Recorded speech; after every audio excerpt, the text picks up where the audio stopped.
नमस्ते। आज हेरौँ फ्यु टिप्स एन्ड ट्रिक्स जसले तपाईँलाई तपाईँको ट्राभल प्लान्सहरू कस्ट इफेक्टिभ बनाउन हेल्प गर्नेछ। र फ्यु आइडियाजहरू म सेयर गर्नेछु र गोल चाहिँ हाम्रो तपाईँको इन्टायर ट्रिपलाई बजेट फ्रेन्डली बनाउनको लागि हो। र यसो हेरौँ है त फ्लाइटहरू कसरी बुक गर्ने भनेर आज।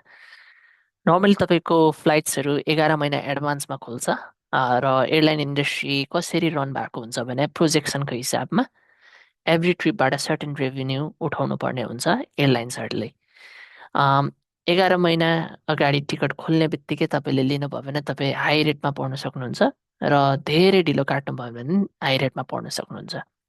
तपाईँको एभरेजमा स्विट स्पट चाहिँ डोमेस्टिक ट्राभलको लागि सक्नुहुन्छ भने दुईदेखि 3 महिना एडभान्स र इन्टरनेसनल ट्राभलको लागि 5 देखि 6 महिना एडभान्स त्यसरी काट्नुभयो भने चाहिँ तपाईँले जहिले पनि बेस्ट डिल्सहरू पाउनुहुन्छ है।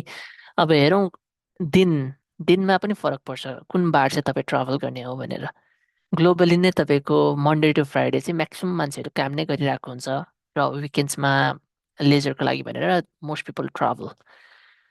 यदि तपाईँ फ्लेक्सिबल हुनुहुन्छ भने चाहिँ तपाईँले ट्राभल डेट, डिपार्चर डेट र अराइभल डेट चाहिँ मिड विकमा राख्नुभयो भने तपाईँले बेस्ट रेट पाउनुहुन्छ। जस्तै कि मिड विक भने चाहिँ तपाईँको ट्युसडे, वेडनेसडे, थर्सडे होइन। सो त्यसरी तपाईँले काट्नुभयो भने त्यसमा पनि अलिकति पैसा सेभ गर्नुहुन्छ र टाइममा पनि थोरै फरक पर्न सक्छ है। तपाईँको social media, online web surfing prime time भनेको जहिले पनि इभिनिङ हुन्छ। सो तपाईँ जुन लोकेसनमा हुनुहुन्छ त्यो लोकेसनको इभिनिङ टाइममा तपाईँले अभोइड गर्न सक्नुहुन्छ भने चाहिँ त्यसमा पनि थोरै तपाईँले केही हदसम्ममा पैसा सेभ गर्न सक्नुहुन्छ। सो तपाईँ if you got your plan already in mind होइन, फ्लेक्सिबल हुनुहुन्छ भने अर्ली मर्निङ गएर टिकट बुक गर्नु, you may save some money there as well. Cheapest month अब यो चाहिँ तपाईँको धेरै फ्याक्टरहरू पर्छ होइन, depending upon where you are in the world. कहिलेकाहीँ तपाईँको जियो पोलिटिकल फ्याक्टर्सहरू आउनसक्छ, कहिलेकाहीँ सिजनल चेन्जेस, क्लाइमेट चेन्जेसहरू पर्न सक्छ, कहिलेकाहीँ चाडबाड कुराहरू फ्याक्टरहरू आउनसक्छ होइन। नेपालको कन्टेक्समा हेर्ने हो भने दसैँ तिहार हाम्रो प्राइम टाइम हो र दसैँ तिहारको लागि नै तपाईँले ट्राभल गर्ने प्लान बनाउँदै हुनुहुन्छ भने चाहिँ फ्लेक्सिबल हुनुहुन्छ भने केही हप्ता अगाडि पुग्ने गरी र केही हप्ता पछाडि दसैँ तिहार सके पछाडि उड्नु भयो भने चाहिँ तपाईँले धेरै पैसा सेभ गर्न सक्नुहुन्छ। फर इक्जाम्पल तपाईँलाई नेपाल जान 1-1.5 लाखको टिकट छ भने अफ सिजनमा, अन सिजन दसैँ तिहार सिजनमा 4 देखि 5 लाख जान सक्छ। तर तपाईँले अलिकति एडभान्समा स्मार्ट तरिकाले बुक गर्नुभयो भने चाहिँ 2-2.5 लाखमै टिकट काट्नु, बाँकी पैसाले तपाईँले अन्य ठाउँमा इन्भेस्ट गर्न सक्नुभयो, तपाईँको घर परिवारलाई गिफ्टहरू लगिदिन सक्नुभयो। ट्राभल प्लान त्यही नै हो, जस्ट यसमा के डिफ्रेन्ट भयो भने तपाईँले अलिकति प्रोएक्टिभ भएर कोस्ट इफेक्टिभ प्लान गर्नुभयो भने चाहिँ सेम ट्राभल प्लान्समा you will end up saving so much more money and use that money somewhere else है। डोमेस्टिक र इन्टरनेसनलको हामीले कुरा गरिसक्यौँ र केही अन्य अरू टिप्सहरू भने सक्नुहुन्छ भने ट्रान्जिट भएको फ्लाइट्सहरू नै पिक गर्नु होला 1-2वटा। त्यसले तपाईँको जर्नी इन्टायर जर्नीलाई धेरै कस्ट इफेक्टिभ बनाउँछ होइन। मिनिमम एउटा ट्रान्जिट लिनु सक्नुभयो भने द्याट्स गुड। डाइरेक्ट फ्लाइटहरू सधैँ महँगो हुन्छ र यदि तपाईँ ट्राभल लभर हो भने normally what I do is चाहिँ म ट्रान्जिटमा पनि I end up travelling that same transit country. किन त्यो कन्ट्रिजमा हामीलाई भिजा फ्री दिन्छ नेपाली पासपोर्टलाई। नभएको खण्डमा अनअराइभल भिजाको सुविधाहरू पनि हुन्छ। तर यसरी ट्राभल गर्दै हुनुहुन्छ भने चाहिँ त्यही देशको मजाले इमिग्रेसन बुझ्नु, मोस्ट लाइकली तपाईँको अप्रुभ हुन्छ किनकि तपाईँको सेकेन्ड लेग, त्यो एयर फ्लाइटको सेकेन्ड लेग टिकट तपाईँसँग भएको हुन्छ र त्यसको आधारमा तपाईँलाई मोस्ट लाइकली ग्रान्ट दिन्छ किनकि यु अलरेडी हेभ प्रुफ कि you are exiting the country after the transit hours है। लास्ट मिनट ट्राभल सकेसम्म अभोइड गर्नु किनकि you don't want end up paying 30-40% extra for the same travel date होइन। So last minute unless emergency यो चाहिँ सकेसम्म avoid गर्नु। अनि किवर्ड चाहिँ के हो भने तपाईँको फ्लाइट बुकहरू गर्दा फ्लेक्सिबल रहनु होला so that you can make the entire trip cost effective है। अब हेरौँ केही अरू डाटाहरू। यो चाहिँ धेरै फ्लाइट्सहरू स्टडी गरेर यो चिप एयरले एउटा रिसर्च बेस्ड डाटा निकालेको छ, रिजन बाई रिजन छुट्याएको छ। फर इक्जाम्पल एसियाको हेर्नुहुन्छ भने एसिया विदिन एसिया ट्राभल गर्दै हुनुहुन्छ भने prime booking window sweet spot चाहिँ 1 महिनादेखि 7 महिनाको भित्र दूरीमा छ भन्छ र वेन टु बाई सक्नुहुन्छ भने 4 महिना एडभान्समा होइन। एभरेज एयरफेयर पनि तोकेको छ।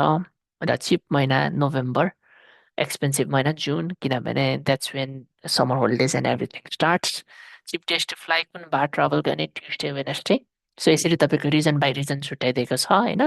यो पनि म तपाईँहरूलाई डिस्क्रिप्सनमा राखिदिन्छु। And whichever reason you're travelling यसलाई तपाईँले एउटा रेफरेन्सको थ्रु राख्न सक्नुहुन्छ। अब यो रह्यो तपाईँहरूको बेसिक टिप्सहरू। अब केही टुल्सहरू हेरौँ जसले तपाईँलाई एयर फ्लाइटहरू एक्सप्लोर गर्न हेल्प गर्छ। फर इक्जाम्पल हामी काठमाडौँबाट अहिले गुगल म्याप्सहरू हेर्ने भने सबै ठाउँको यसरी हामीले एभरेज प्राइसहरू पाउँछौँ होइन। अनि अब let's take an example, if you are travelling to Mumbai है, यहाँ तुरुन्तै यहाँ तपाईँले यसो गुगलले फ्लाइट रिसर्चहरू स्मार्ट रिसर्च गरेर तपाईँलाई दिइसक्यो होइन। अब यो फर्दर हेर्ने हो भने अन्य यहाँ तपाईँलाई अभाइलेबल फ्लाइट्सहरू पनि दिन्छ। जस्तो चिपेस्ट हेर्ने हो भने यस्तो हुन्छ होइन। र तपाईँको अन्य अब अरू फ्लाइट्सहरू एयरलाइन्स सर्भिस सुविधा सबै दिएको हुन्छ। डेट चेन्ज गर्ने हो भने जस्ट यहाँ सिम्पली यहाँ क्लिक गर्नु होला र त्यही अनुसार तपाईँलाई यहाँ पनि अगेन एभरेज प्राइसहरू तोकेको हुन्छ है। सो यो रह्यो तपाईँको गुगल टुल।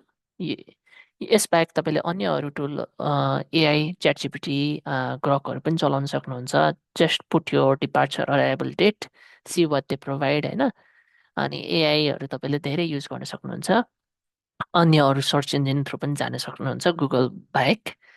र यो बाहेक अर्को तपाईँले के पनि थप गर्न सक्नुहुन्छ भने नर्मली डिरेक्ट एयरलाइन्सकै वेबसाइट थ्रु गएर पनि हेर्नुभयो भने डिल्सहरू त्यहाँ पाउनुहुन्छ केही न केही। जस्तै फर इक्जाम्पल यो इन्डिगो एयरलाइन्सको वेबसाइट हेरौँ होइन। यहाँ नर्मली उनीहरूले ठुलो अक्षरमा प्रमोसन्स अथवा के राखेको हुन्छ। जस्तै यहाँ हेर्नु भने trending site seeing cities 50% of. So anyway तपाईँ सिङ्गापुर जाने प्लान नै छ भने यसरी तपाईँले आएर इन्डिगोबाट डाइरेक्ट काट्नुभयो भने एज लङ एज तपाईँले त्यो प्रमोसन डेटभित्र डिपार्चर अराइभल पार्नुभयो भने 50%मा तपाईँले you can make the entire trip in 50%। So यसरी तपाईँले त्यो पनि एक्सप्लोर गर्न सक्नुहुन्छ।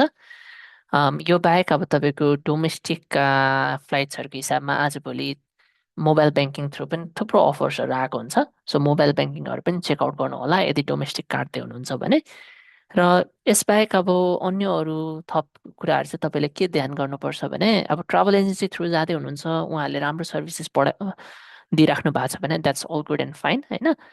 आफै यसरी बुक गर्दै हुनुहुन्छ भने चाहिँ एउटा पासपोर्ट अथवा नागरिकता ह्यान्डी राखेर गर्नु होला। किनभने यु वान मेक स्योर कि तपाईँले राइट डिटेल्सहरू भरेर तपाईँको टिकट काट्दै हुनुहुन्छ।